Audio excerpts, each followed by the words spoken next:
História e esse é o podcast que vai contar sobre a história que fez o Brasil. Eu sou Yasmin e este é o nosso segundo episódio. Hoje nós vamos conhecer todas as faces de Dom Pedro, desde as mais conhecidas até as mais íntimas. Para isso eu vou falar com dois historiadores, que vai ser o Thiago, formado em USP. Opa, prazer. Prazer. E o Botelho, que também foi formado em USP. Oi, boa noite, gente. Bom, para começar, eu acho interessante conversar questionando um pouco sobre como que Dom Pedro ele assumiu o trono tão jovem, apenas 14 anos, né? Você saberia me informar melhor, Thiago? Bom, tudo isso começa com Dom João, né? O qual era o pai de Dom Pedro I e, no caso, o neto de Dom Pedro II. Esse Dom João, após várias revoltas e polêmicas que revolveram ao redor dele, ele foi obrigado a voltar a Portugal e deixar o trono brasileiro com seu filho, Dom Pedro I, que nessa época já era de maior de idade. Aí, Dom Pedro I assumiu o cargo e, nesse tempo que ele estava lá, ele acabou fazendo a mesma coisa que seu pai. Depois de várias revoltas e polêmicas também, coisas como separatistas, republicanos, etc., ele acabou indo para Portugal depois que seu segundo irmão morresse, para ele pegar o trono dele. Depois disso, ele deixou o seu filho para ser o imperador. Porém, como eu acho que ele tinha 5 anos na época, acabaram ficando 3 regentes. Esses 3 regentes era uma regência trina. E na época, que era dito agora como período regencial, foi a maior aproximação a uma república que o Brasil teve antes de transformar-se em uma própria república. Porque esses 3 presidentes eram parecidos... Não, esses 3 regentes eram parecidos com presidentes. E até que essa regência trina foi para a regência una, que ficou um presidente, que é como todo mundo conhece agora. Depois disso, para que Dom Pedro II assumisse o poder de imperador, o Partido Liberal, que no momento estava sem tanto poder como antes, por causa que ele perdeu nas eleições contra o mais conservador, decidiu fazer o golpe da maioridade para ter o apoio de Dom Pedro II, que mais para frente ia ser o imperador.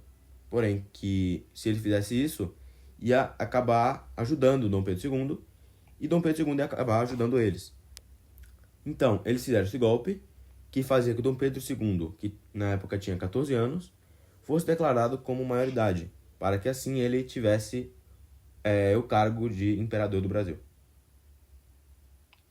É muito interessante ver como que esse partido ele mexe faz esse golpe de maioridade, né, no caso, para poder ficar mais popular, conseguir estar acima, já que ele estava perdendo, né? E, bom, ajudando também Dom Pedro a comandar o país apenas 14 anos, o que é um pouco absurdo, mas principalmente com o Brasil se consolidando como uma nação independente, uma época conturbada, cheia de voltas. Bom, Botelho, você saberia me explicar melhor sobre Dom Pedro e como que ele ajuda muito na ciência do Brasil? Oi, boa noite. Essa pergunta é uma pergunta muito interessante, pois poucas pessoas sabem a importância de Dom Pedro II na modernização do Brasil. Sua principal ajuda, sua principal contribuição para a ciência brasileira foi que, principalmente porque desde cedo, ele já era uma pessoa fascinada pelos estudos e pelas ciências. Tanto que desde os seus 5 anos de idade, 10 anos de idade, quando ele foi deixado pelo Dom Pedro I, seu pai, no Brasil, ele já tinha um laboratório completo, um laboratório de ponta no seu palácio. E também ele também foi considerado um dos primeiros fotógrafos, ou o primeiro fotógrafo amador brasileiro, pois ele era apaixonado por esse tipo de ciências e as modernidades. E pouco sabe que ele foi um dos responsáveis pelo surgimento da linha telefônica no Brasil, que foi um dos primeiros países a ter a linha telefônica. E isso só vem, não só por causa do seu fascínio completo para ciência, mas também porque ele viajava muito e era muito amigo de chefes de outros estados. E numa dessas viagens, ele fazia diversas viagens atrás de novas tecnologias, novas modernidades. E foi numa dessas viagens que ele descobriu a linha telefônica, essas coisas, e ele fez o máximo para trazer para o Brasil. Bom, eu adoro muito esses detalhes, né, que você disse, principalmente sobre ele amar e ter essa vontade de viajar imensa. Mostra muito que ele é mais ou menos um monarca, assim, diferenciado, por causa de que muitos deles geralmente só são focados na parte política. Óbvio, ele tem o seu foco na parte política, mas ele também tá ali muito estendido para a ciência, tanto que, não sei muito bem se você comentou, ele tinha dito... Bom, tinha dito não, ele tinha um observatório no seu palácio que via os céus, estrelas. Eu acho um detalhe muito interessante, principalmente, que mostra que ele levava a ciência realmente a sério. Bom, Tiago, você consegue falar um pouquinho mais sobre essa linha telefônica que foi pioneira no Brasil? Bom, seria um prazer falar sobre isso, né? A Linha Nacional de Telégrafo do Brasil começou em 1852. Isso foi ligado a estratégicos como a Quinta Imperial e o Quartel-General, e foi expandido ao longo de 20 anos para conectar várias regiões do país, como Nordeste, Sudeste, essas coisas. A linha internacional surgiu mais tarde, né, como deveria ser, em 1873, que foi quando Dom Pedro conheceu o Barão de Mauá, que ele, não sei se você sabe, mas é uma pessoa muito famosa na história do Brasil, que ele era uma pessoa que era muito para a modernização das tecnologias daqui. Depois de conhecer o Barão de Mauá, eles fizeram a instalação de cabos submarinos que ligaram o Brasil com a Europa, assim fazendo que eles possam ter uma comunicação telegráfica direta entre esses dois continentes. É muito interessante, né? Muito curioso pensar que todo esse interesse que o Dom Pedro II tinha por ciências, tecnologias, fez um grande avanço, né, no Brasil, nosso país, e fez certamente o Brasil ir muito mais à frente do que os países, né, em termos de tecnologia, enfim, fez um país ser maior, diverso e com muitas tecnologias. Botelho, por que demora tanto para essas ferrovias funcionarem no Brasil? Você tem alguma ideia? Então, realmente, houve um grande atraso na construção das ferrovias, principalmente se for comparar com a velocidade que o Dom Pedro II conseguiu trazer o sistema de as telefonias para o Brasil. Porém, o que poucos sabem, que foi o motivo dessa demora, desse tanto atraso, foi por causa que durante o período regencial e o segundo reinado, houve diversas revoltas provinciais. Entre elas, os principais agentes, as principais causas desse atraso, foram duas revoltas em específico. A cabinagem, que ocorreu na Bahia, e a sabinada, que ocorreu em Belém. E essa revolta, a cabanagem na Bahia, foi uma revolta que abalou o Brasil inteiro, porque nessa revolta não foi só um grupo de pessoas, por exemplo, os escravizados ou os oligarcas que se uniram para tentar um movimento para se tornar independentes. Foi um movimento que conseguiu juntar todas as camadas sociais da Bahia, desde os escravizados e os ex-escravizados aos oligarcas. Porém, não deu certo, né? Tanto que a Bahia é um estado até hoje do Brasil. Porém, essa foi a principal revolta que causou o atraso da implementação de ferrovias. E com essas revoltas provinciais, lembrando que não foram só essas duas que ocorreram diversas outras revoltas, ou provinciais principalmente, atrasou muito a construção de uma ferrovia, pois essas estradas seriam obstruídas por causa dos revoltantes e não dava para construir. Como você mesmo disse, essa parte política realmente influenciou muito para os investimentos acabarem ficando para depois, né, para fazer as ferrovias. Então, eu acho que isso é algo muito importante que se destaca para falar sobre o desenvolvimento tecnológico em si do país. Tiago, esse desejo de Dom Pedro de viajar ao mundo, você pode se aprofundar um pouco mais sobre isso? Bom, como o meu amigo disse anteriormente, né, o Dom Pedro II sempre foi influenciado pelo seu pai a ser uma criança estudiosa e ter curiosidade sobre tecnologias e invenções de outros países. Isso lhe deu o sonho de viajar ao mundo, em prol do conhecimento e de ter curiosidade nas diversas culturas das pessoas que estavam fora do Brasil. Porém, por ter que assumir o trono antes de ter 15 anos, ele deixou esse sonho para mais tarde, por desgraça, e acabou viajando pelo mundo muito mais tarde, que foi em excursões, por excursões com a data em 1871, 76, 87, que, lembrando que 87 foi literalmente um ano antes da Lei Áurea, ou seja, dando motivos pro país não gostar tanto dele mais como eles gostavam no começo. Que também foi um pouquinho do motivo para ele querer ficar na... Bom, para ele não que ele queira, né? Para que o país e a sua população quisesse uma república. Sim, é muito interessante também, como você disse sobre a Lei Áurea, influenciou muito sobre a visão que o povo tinha sobre ele também, por causa que muitos fazendeiros ficaram muito satisfeitos com isso. Porém, é incrível ver como que ele tinha essa visão moderna, até uma característica moderna, que ele queria viajar ao mundo, conhecer novas culturas, e a gente vê isso até hoje em cientistas e líderes. E é muito bom que ele tenha conseguido realizar esse sonho dele assim na vida adulta.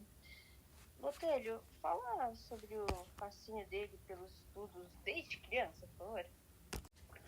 Então, sobre o seu fascínio pelos estudos, por viajar, pelas modernidades e tecnologias, como eu também já tinha falado e como meu amigo Thiago já falou, o seu fascínio, o seu amor pelos estudos começou principalmente aos seus 8 anos, quando Dom Pedro II recebeu cartas didáticas, falando de matérias como filosofia, astronomia e matemática, do seu pai, Dom Pedro I, que foram os primeiros contatos que ele teve com essas modernidades e com essas tecnologias, o que deixou ele fascinado, louco para estudar e saber mais.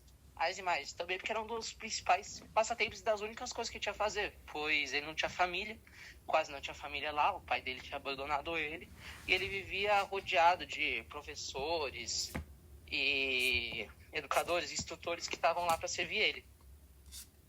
E desde cedo ele já estava inserido nesse mundo, não só por causa dessas coisas do pai, de tudo, mas também porque ele já nasceu num mundo que para ele era um pouco mais globalizado do que para outras pessoas, porque enquanto os brasileiros não tinham acesso a esse tipo de tecnologia, entre outras coisas, ele já tinha. Principalmente, não só porque ele era filho de Dom Pedro I, mas também porque ele era o candidato a assumir o trono quando fizesse mais de 18 anos. Então todo o governo brasileiro que tinha na época, e todas as pessoas, já queriam que ele fosse uma pessoa mais estudada para conseguir assumir o poder de uma maneira correta, para ser um governante bom.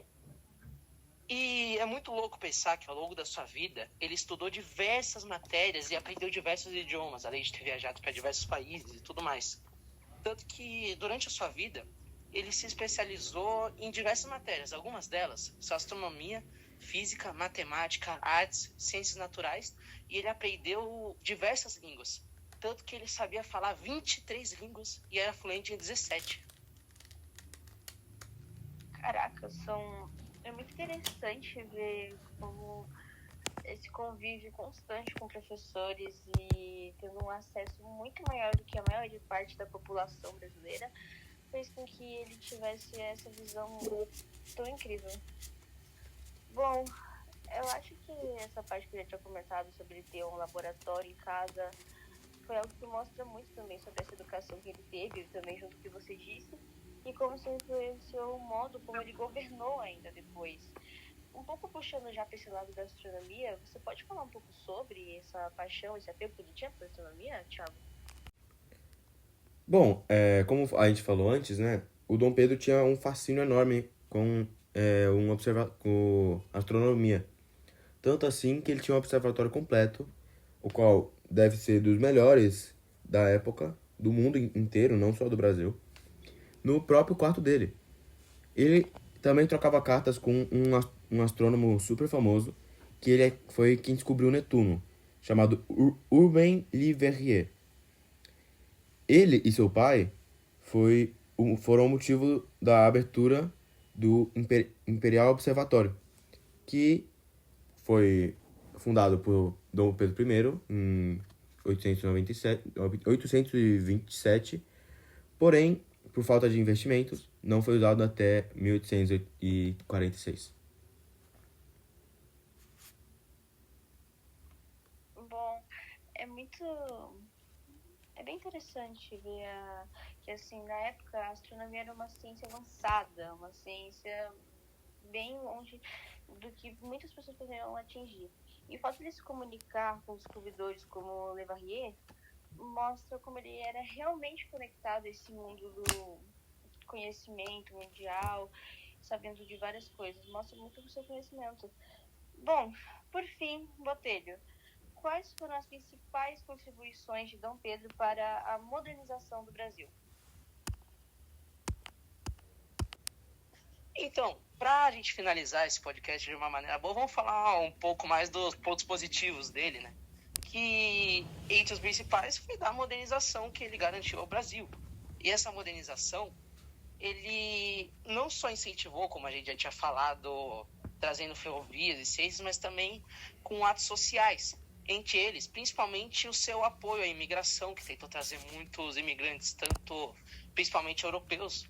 Também pode ser um ato político para tentar embranquecer a população, porém ele pelo menos tentou trazer diversos imigrantes europeus, tudo que era gente, para tentar fazer o Brasil um país mais avançado, com uma miscigenação alta, entre outras coisas. Além dele promover e contribuir para a abolição da escravatura. Tanto que quem assinou o decreto em 1888 foi a sua filha.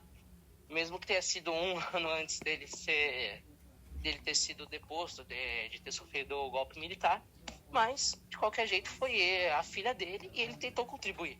Porque caso ele não tivesse esses ideais, já pensasse coisas assim, a filha dele nunca que ia aceitar uma política dessa, uma política tão drástica dessa que mudou tudo no Brasil. Mesmo já sendo o Brasil já tendo sido o último país da América do Sul a se tornar um país sem escravidão, mesmo para essa época já foi um avanço tanto para a população. Não só para a população, mas também para o Brasil. Isso deixa bem claro que foi uma mudança com certeza muito drástica e que ele não era também só um imperador. Principalmente nessa parte que você tinha falado sobre a princesa Isabel, eu acho muito interessante de que, tipo, com certeza, realmente, ela não teria aceitado uma lei tão drástica, principalmente por causa que, o Brasil era simplesmente o lugar onde tinha mais escravizados, as pessoas comercializavam muito mais, e além da produção do café, né? Eu acho interessante, já voltando mais para Dom Pedro, que ele era um visionário praticamente. Ele só apenas com 14 anos começou a comandar o Brasil e ele já trouxe tanta história assim para o Brasil, trazendo tecnologia e muito progresso ao país com isso.